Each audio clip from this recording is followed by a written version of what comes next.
On. That's all. Turning it on.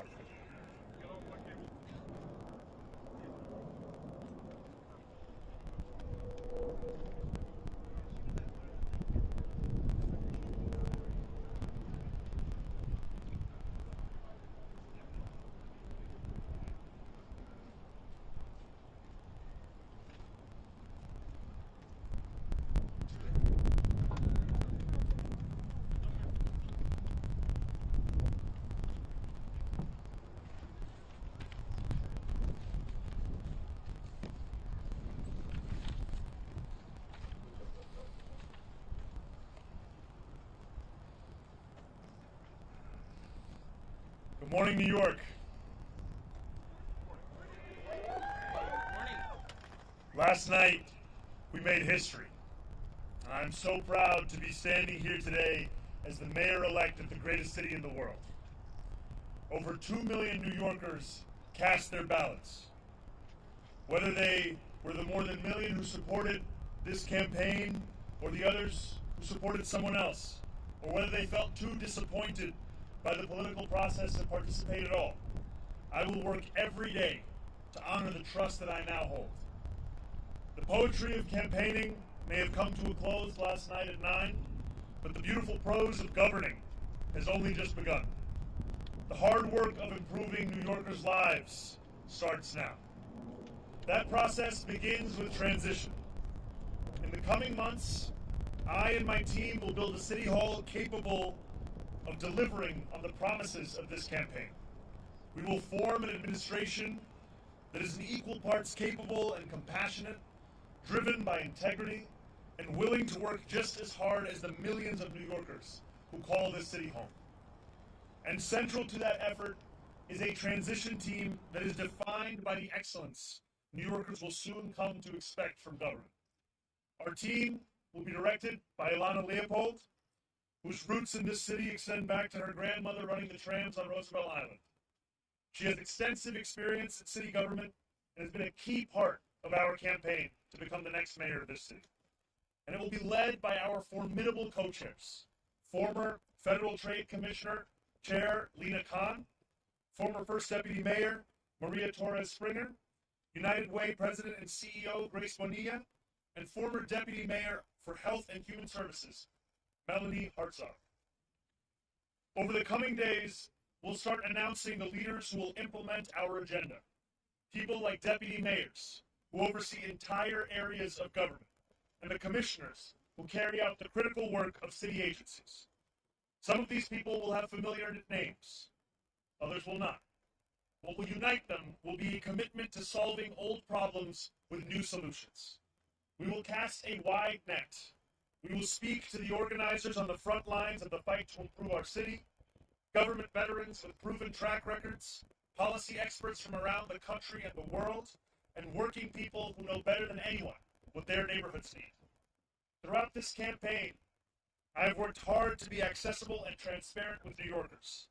That same spirit will animate this transition and the city hall we build, because New Yorkers deserve a government that they can trust. And on January 1st, when our city celebrates the inauguration of a new administration, let us also celebrate a new era for our city, one that we all feel invested in and whose success we all work to achieve. Now, it is my pleasure to invite Ilana Leopold to deliver a few words. Thank you. Thank you. Good morning. My name is Zohran Leopold, and I'm very honored to serve as the Executive Director of Mayor-elect Mamdani's leadership team. I want to thank Zohran for his faith in me, both on the campaign trail and this next exciting chapter of this movement. As a third-generation New Yorker raised in Mitchell-Lama housing and educated at CUNY, I bring to this work a deep appreciation for the city's promise and a commitment to expanding it for others. I love the city deeply, and I'm so grateful for the opportunity to help shape its future.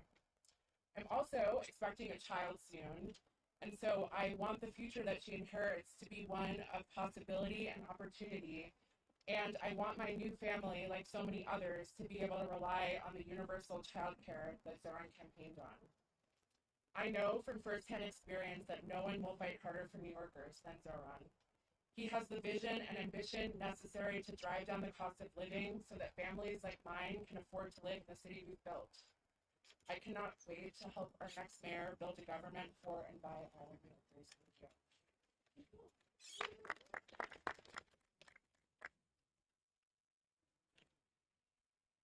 Good morning. My name is Grace Mania, and I am excited to be with all of you today. I want to congratulate Mayor-elect Mamdani on his historic victory and a campaign that captured the imagination of so many and centered the needs of working New Yorkers as a North Star. I am honored to be part of the transition team and eager to work with you to build an administration that will work tirelessly to ensure working New Yorkers can finally afford to live and raise their families in the city that they love.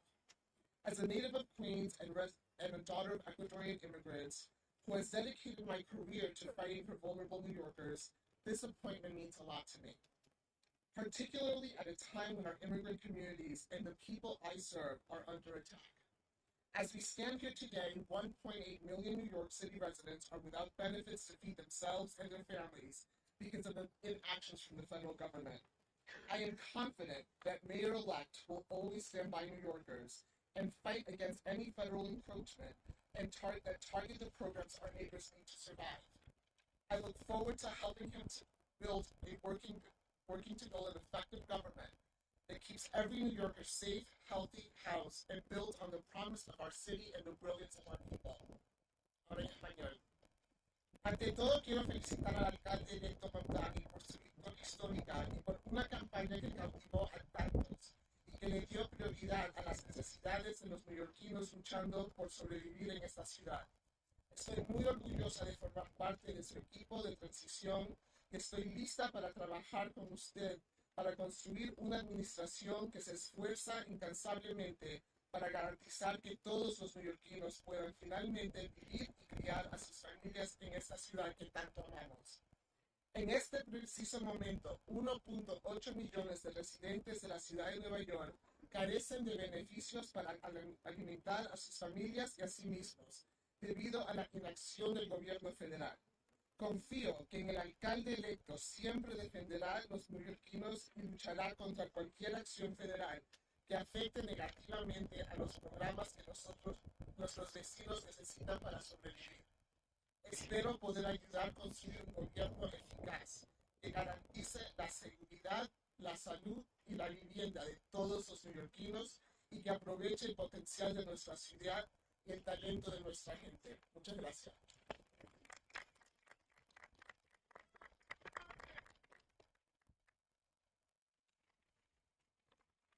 Good morning. My name is Mel Hartzog. No one calls me Melanie except my mother when I'm in trouble.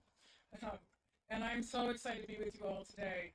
I first want to start off by congratulating our Mayor-elect Mamdani on an impressive and amazing campaign and victory last night. In my day job, I lead a New York Foundling, one of the city's largest and oldest social service organizations. Previously served across 2 administrations as the Deputy Mayor for Health and Human Services, Director of the Office of Management and Budget, Deputy Commissioner for the Administration for Children's Services, among other roles. There's one thing I've been reminded of in this work, time and time again. It all comes down to economics. Paying your rent, putting food on the table, taking care of your kids. That's what New Yorkers care deep down about, and that's what the Mayor-elect has so successfully tapped into.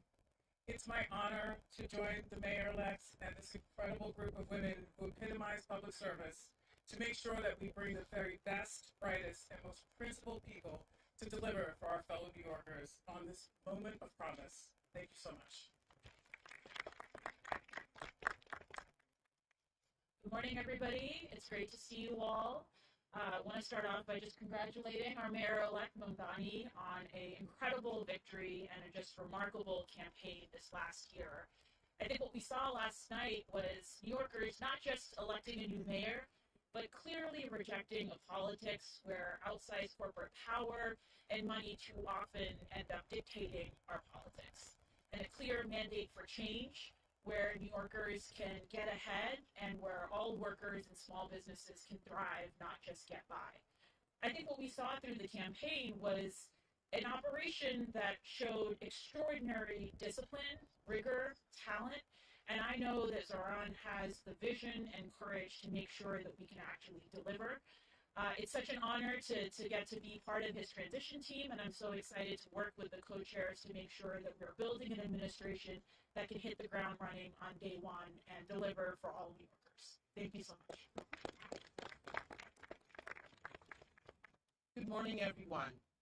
My name is Maria Torres Springer, and first and foremost, I want to congratulate the mayor-elect on his extraordinary victory last night and on building a campaign for and by the people.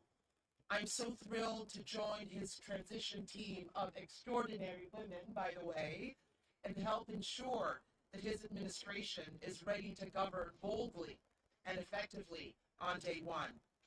As the daughter of immigrants who believed in the promise of this country, and as a proud New Yorker who loves and believes deeply in this city, I have so admired the way the mayor-elect ran a campaign that reminded us that home is both our greatest challenge and the greatest hope for our future. I remain deeply proud of the work that I did across 3 mayoral administrations to make our city more affordable and more just. This has been my life's work. And I'm eager to bring that experience, all of the lessons learned, what worked, what didn't, to help the mayor-elect achieve early, tangible wins for New Yorkers. Despite the headwinds we face as a city and as a country, the mayor-elect has truly rekindled something very powerful: our shared faith in New York's capacity to do big things and to dream boldly. Importantly, he and I share an undimmed belief in government's capacity to deliver for working people, an undimmed belief in public servants' capacity to not just meet, not even just exceed, but defy expectations. So thank you, Mayor-elect, for this opportunity. I look forward to helping you build an administration that gets to work joyfully and urgently to lower costs, build homes, expand childcare, and ensure that every New Yorker can build a life of dignity in the city that we all love. Thank you.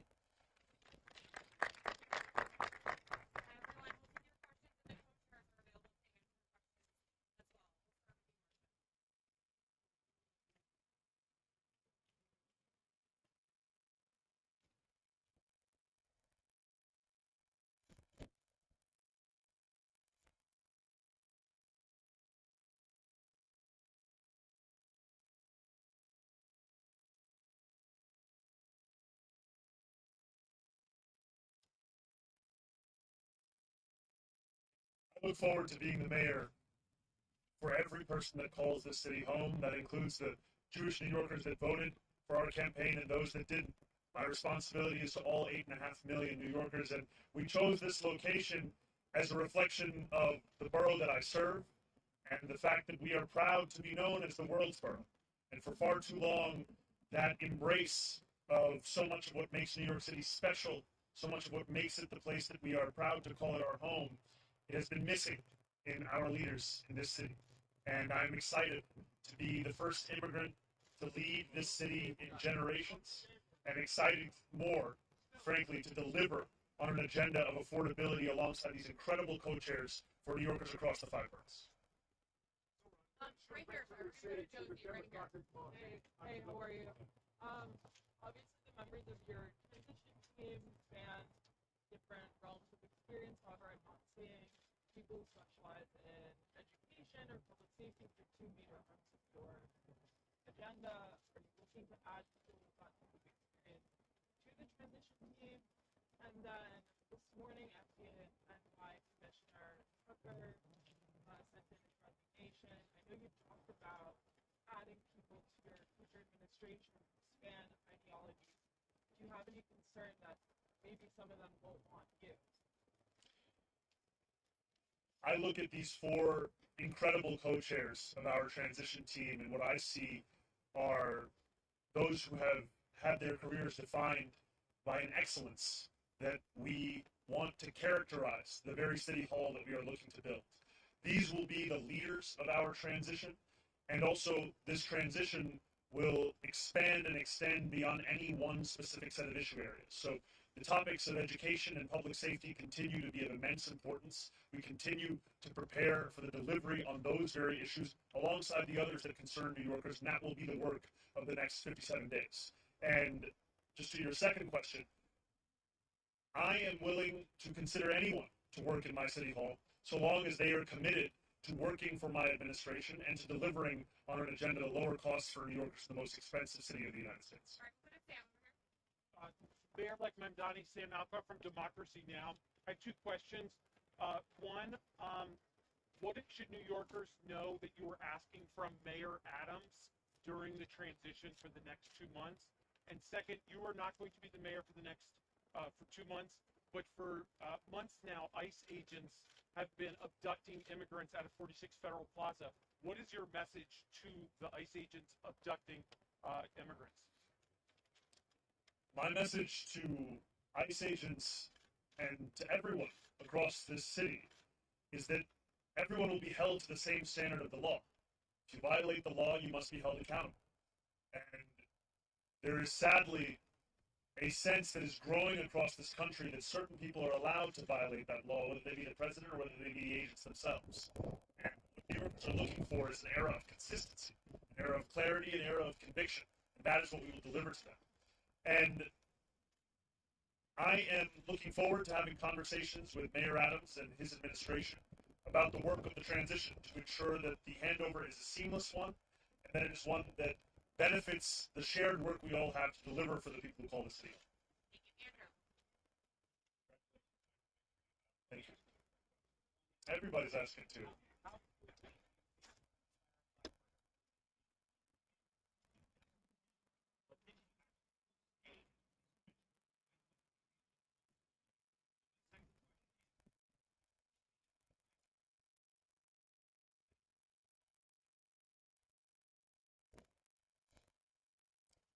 Made my intention clear to retain Commissioner Tisch, and I look forward to having conversations with her on that very subject. Last night, I spent time with my wife, with close members of my team, as we watched the results come in.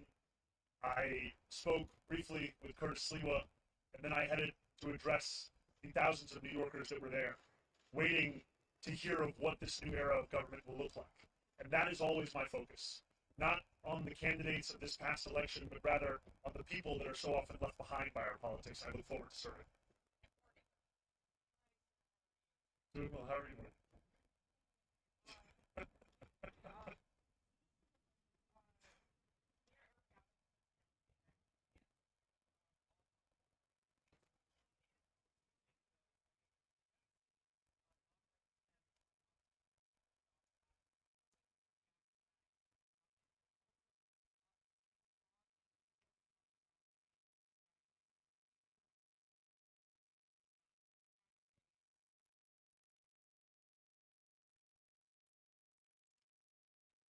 The mayor is seemingly unsatisfied with a record of raising rents by more than 12% for more than 2 million New Yorkers, and has gone so far as to consider appointing someone to the Rent Guidelines Board who is known for being a star, I think, on a show called Selling New York.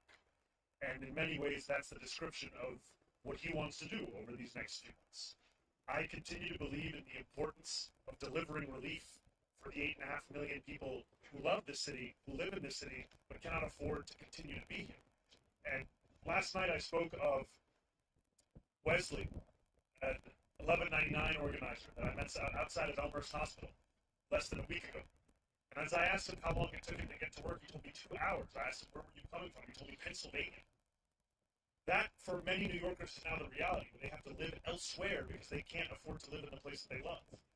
And that has to be our compass in guiding the work that we do to ensure that we can make this a city that is livable and make this a city that finally turns the page on an era of big money and small ideas.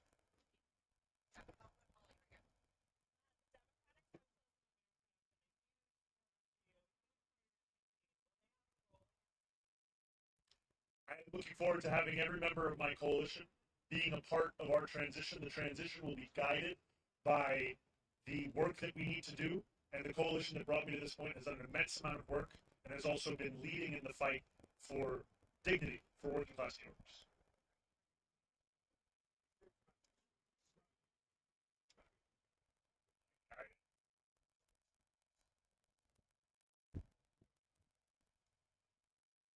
First, I just have to say I've spent many days in my youth watching the transfer window close, final hours on Sky News, so it's a pleasure to have you here. Yeah, I'm an Arsenal fan. I have to be honest, when you said you were from Sky News, I just got very excited. Could you repeat the question one more time?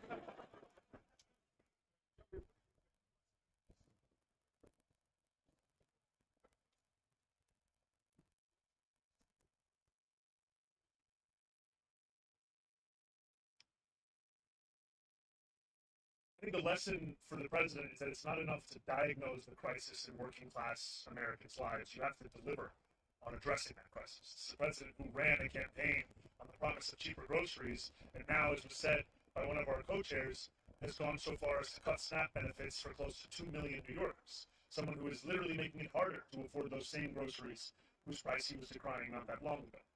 And what scares Republicans across the country is the fact that we will actually deliver on this agenda. And the contrast is something that they cannot bear to witness. And I try to keep my focus similar to that cover on the New Yorker where the world ends in New Jersey, and thinking about what this means for our city instead of for our nation. And I will tell you that for our city, what left me with such great hope last night were the stories from so many New Yorkers who had never voted before, who had lost hope in politics years ago.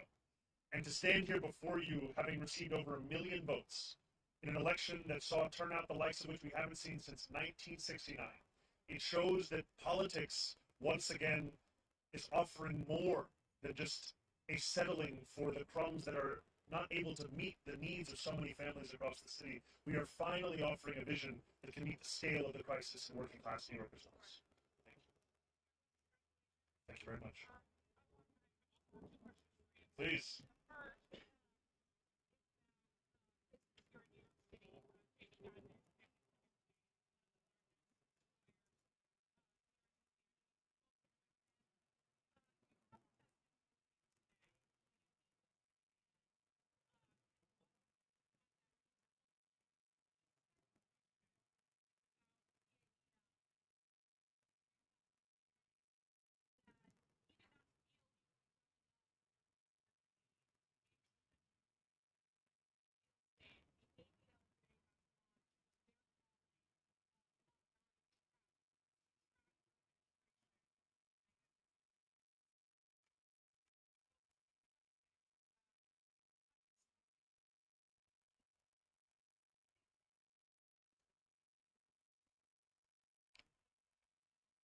I look forward, I'll first answer your first question, and I'll go to your second.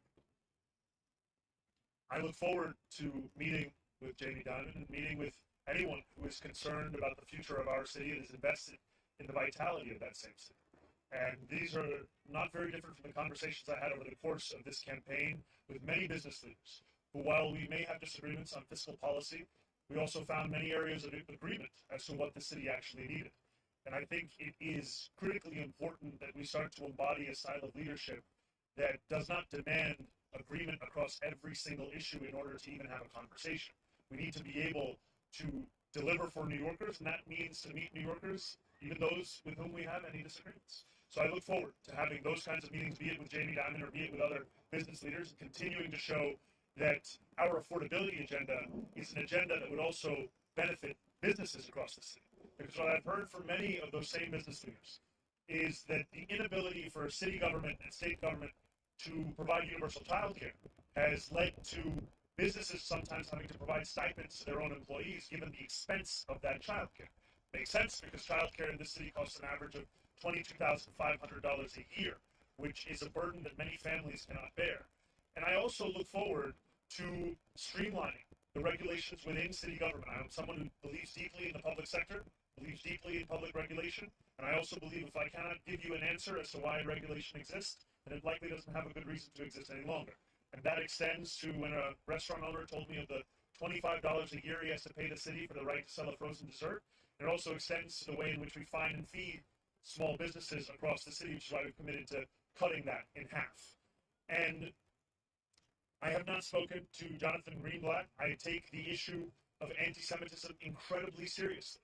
And last night in my speech, I spoke about how my city hall will stand steadfast with Jewish New Yorkers in fighting the scourge of anti-Semitism across the city and making that clear in the actions that we deliver on from January 1st. And I look forward to working with Jewish leaders across this city, whether they be elected officials, whether they be rabbis, whether they be community leaders, to deliver on the promise of not just protecting Jewish New Yorkers, but celebrating and cherishing them in this same city.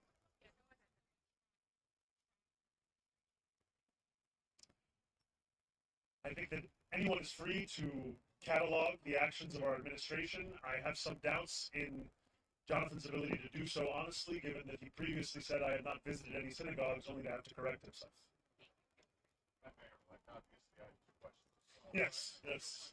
It's a 2-for-1 day. Oh, yeah, a little more interesting. So, on President Trump and on delivering real, tangible results, as you alluded to last night with your new era, as Maria Springer just said, how do you balance, or do you give a thought to balancing combating President Trump and not getting lost in that fight or not delivering the campaign promises?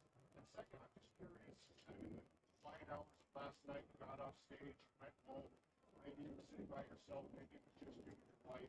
What those sort of thoughts in your head in those quiet moments after this sort of enormous accomplishment and the weight of what's about to come back?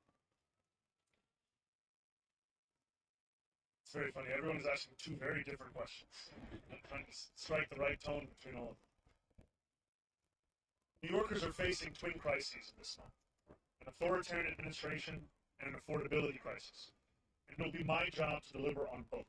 It'll be my job to stand up for the city and also to ensure that we do not look at Washington, D.C. as if it is the reason for all of the problems right here in New York City. Many of the issues we are speaking about, they predate President Trump. They are issues that for too long we have turned a blind eye to, or we have sought to rationalize or normalize. And what I'm so excited by in looking at these incredible women who will be leading our transition is a track record of being able to handle multiple crises at the same time.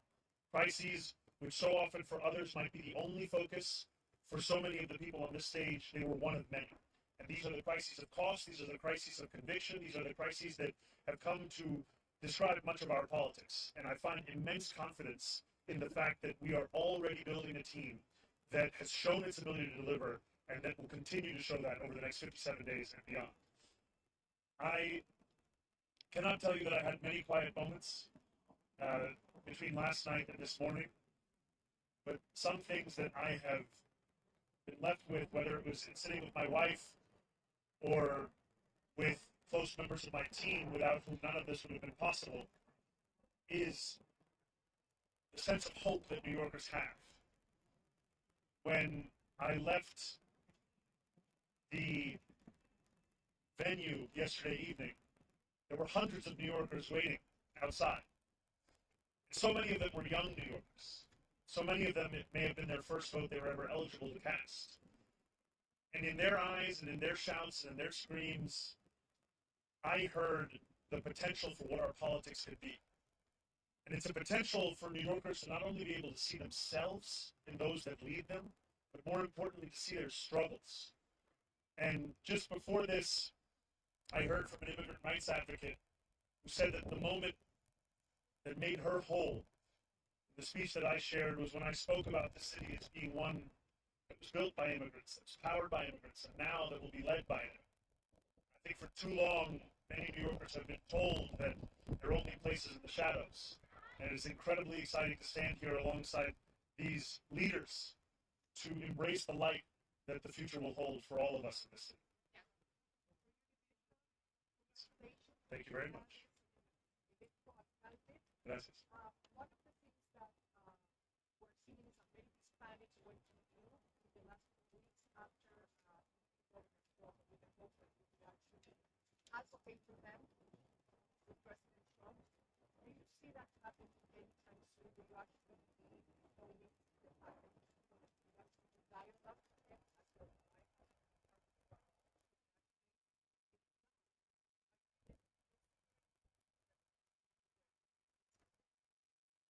the White House hasn't reached out to congratulate me.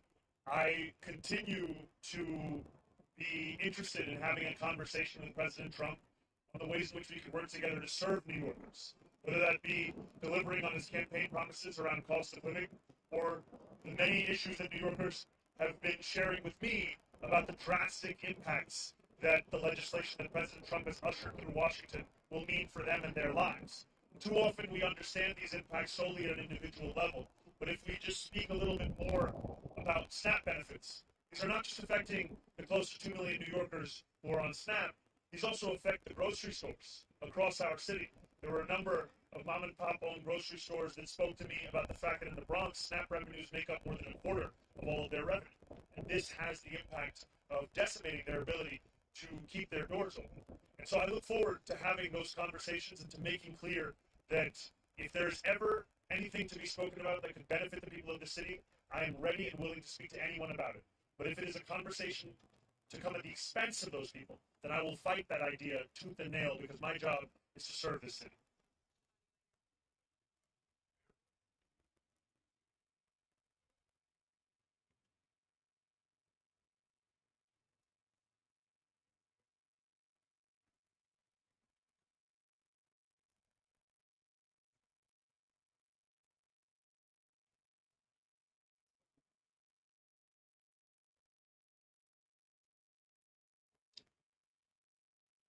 When I speak about Trump-proofing this city, I speak about protecting those with the least from the consequences of a man with the most power in this country.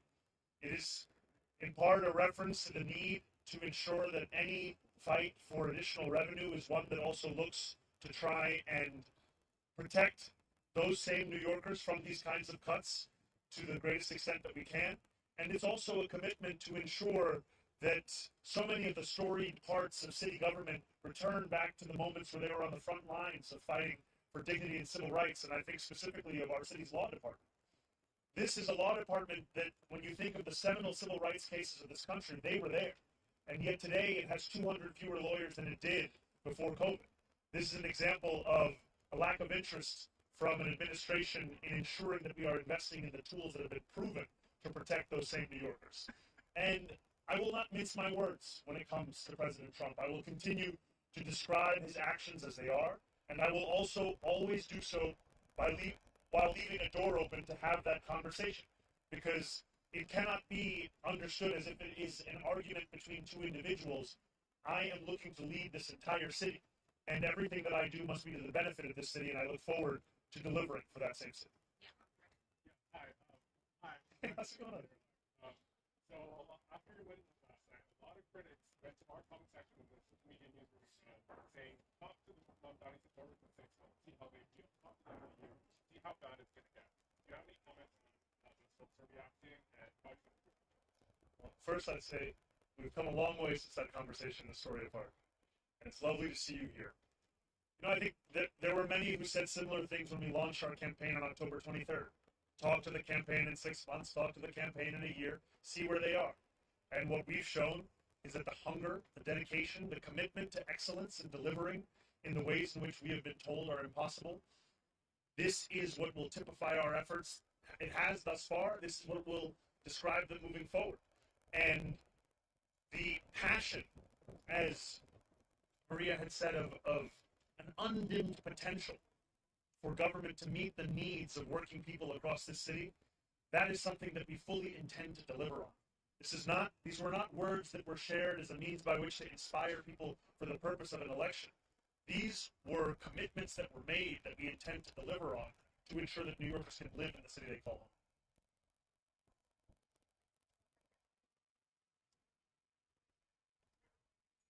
home. I'm sorry, could you come a little closer or speak a little louder?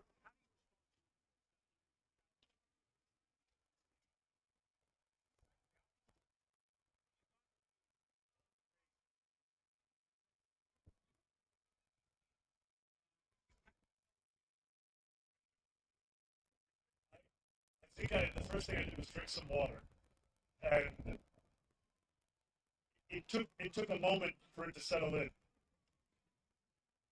And when it did, oftentimes This job is described with the language of burden, responsibility, pressure. And those things are true.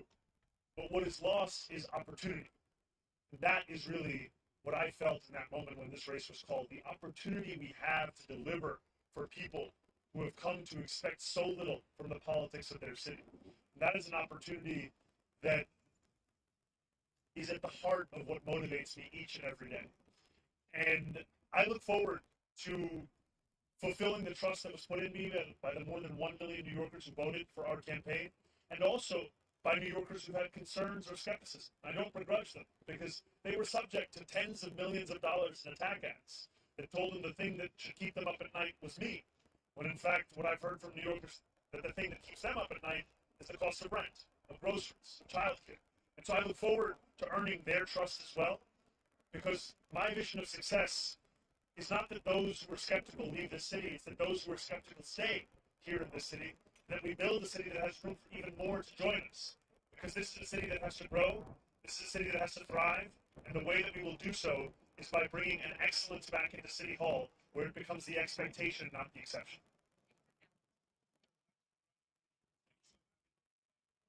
Oh, incredible.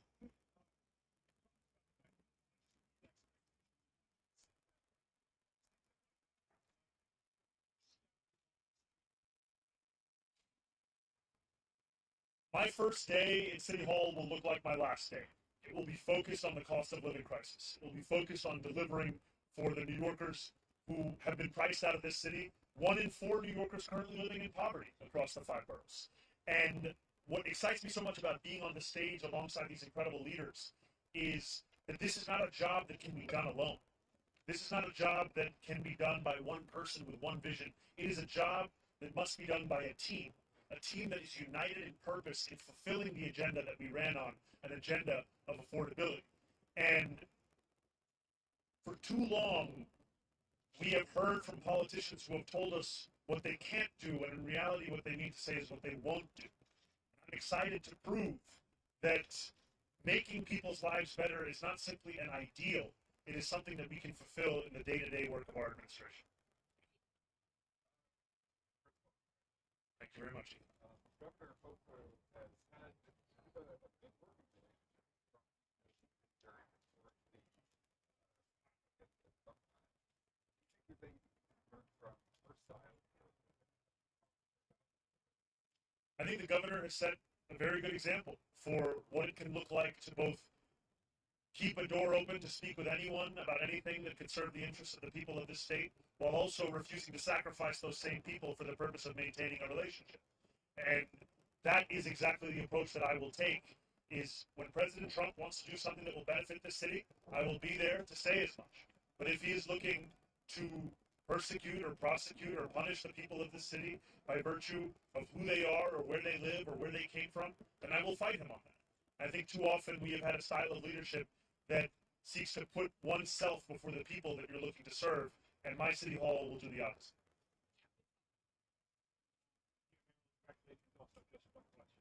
Thank you. So, knowing that there is such a microscope on how you are going to evolve the process, who you're surrounding yourself with, the fact that this is your first day after the election, that what you want to, this is the group that you want to announce, whether it's the fact that they're all different background, for a lot of them coming from a social specific charity background, stuff like that. Is there a certain method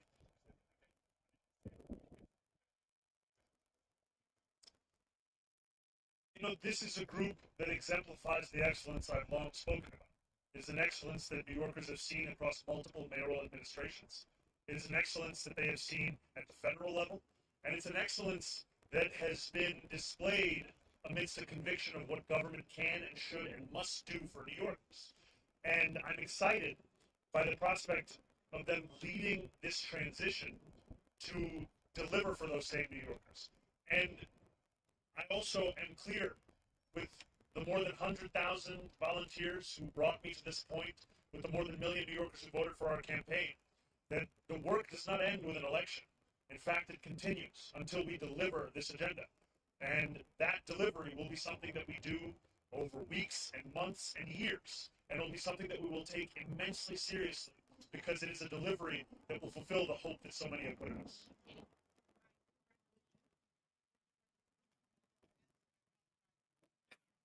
Can we do the first one? I'll answer, then we go to the second one? Perfect.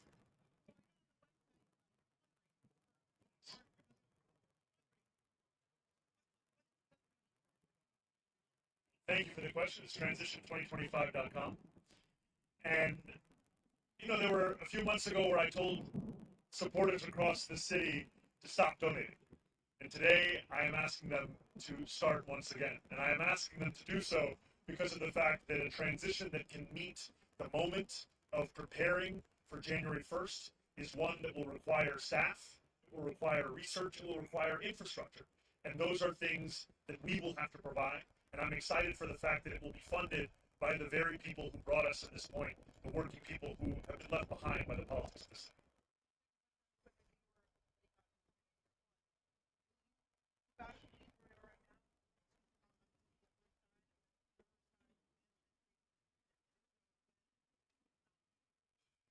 I did get a text from my super late this night.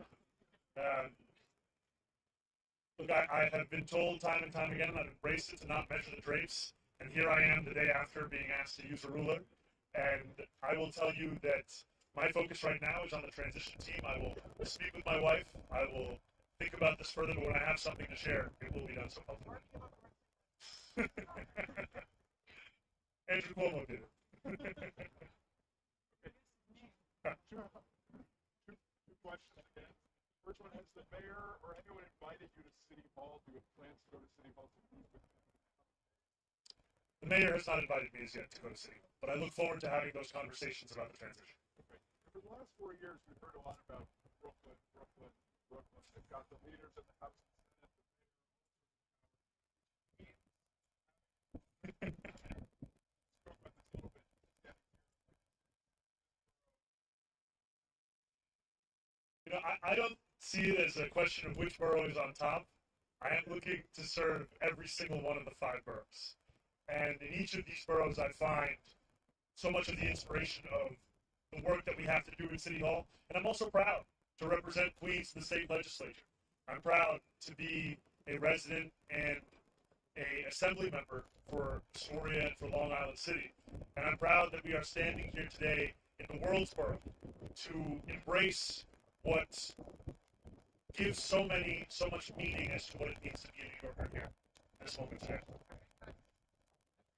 This guy's trying to get me to go against other boroughs. Where's the suit? To see you.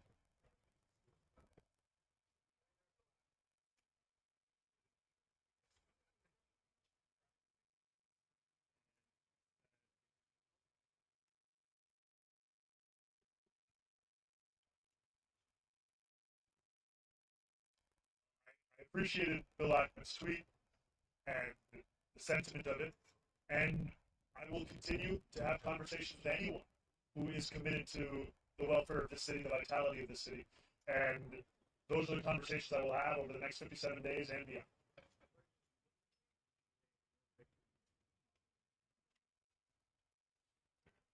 I can tell you what it means in this city. It means that the idea of a politics built around the delivery of dignity to each and every person who calls the city home, that politics is alive and well.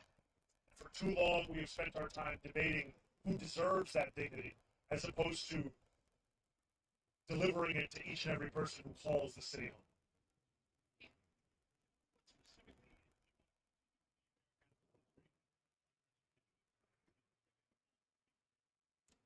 I didn't hear the second. You know, even amidst my many critiques that I have of the Adams administration, we have to have a sober analysis of the work that is done in any single administration. And I think that City of Yes is something that is a significant and good step forward. I think that trash containerization is another example of something that we should continue to pursue. And these are examples to me of some of the issues which have been long recognized by New Yorkers as ones that need to be contended with by government and ones that have simply been ignored. And I look forward to continuing on those issues and then correcting the course in many another areas of city government. And I look forward to working with the council and with the next speaker on delivering on an agenda of affordability for each and every person that calls the city home. Thank you guys so much. Thank you all. Has Mayor Adams reached out yet to congratulate you? No, Cameron. Tell us how it's going. You used to have a lot.